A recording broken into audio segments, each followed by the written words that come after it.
செங்கல்பட்டு மாவட்டம் மதுராந்தகம் அருகே உள்ள சிலாவட்டம் பகுதியைச் சேர்ந்தவர் 24 வயதான சரண். அதே பகுதியைச் சேர்ந்தவர் 19 வயதான மதுமிதா.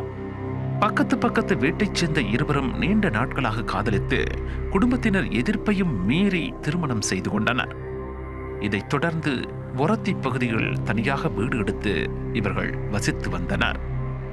சரண் மதுமிதா தம்பதி திருமணம் செய்து 4 மாதங்களே ஆன நிலையில் அவர்களுக்குள் பிரச்சனை ஏற்பட தொடங்கி இருக்கிறது. சரண் மீது விழுப்புரம், செங்கல்பட்டு, புதுச்சேரி காவல் நிலையங்களில் 34 வழக்குகள் நிலுவையில் உள்ளன. அடிதடி, வழிப்பறி என பல வழக்குகளுக்கு சிறை செல்வதும் காவல் நிலையம் சென்று வருவதுமாக இருந்திருக்கிறார் சரண். இதனால் வெறுப்படைந்த மதுமிதா சரணிடம் சண்டை போட்டிருக்கிறார். இந்த விவகாரங்கள் குறித்து மதுமிதா தன்னுடைய நண்பர் ஒருவருடன் செல்போனில் பேசியிருக்கிறார். நான் இல்லாத நேரத்துல வேற யார்கிட்ட நீ செல்போன்ல பேசிட்டு இருக்க என்று மதுமிதாவை அடித்து துன்புறுத்தி இருக்கிறார் சரண். மதுமிதா மீது கடும் ஆத்திரமடைந்த சரண் அவரை கொலை செய்யவும் முடிவு செய்திருக்கிறார்.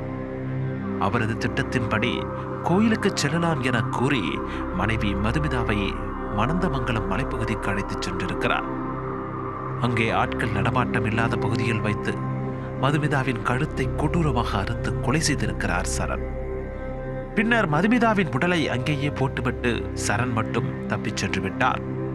அந்த வழியாக சென்றவர்கள் கொடுத்த தகவலின் பேரில் ஒரத்தி போலீசார் விரைந்து சென்று விசாரணையை தொடங்கினர்.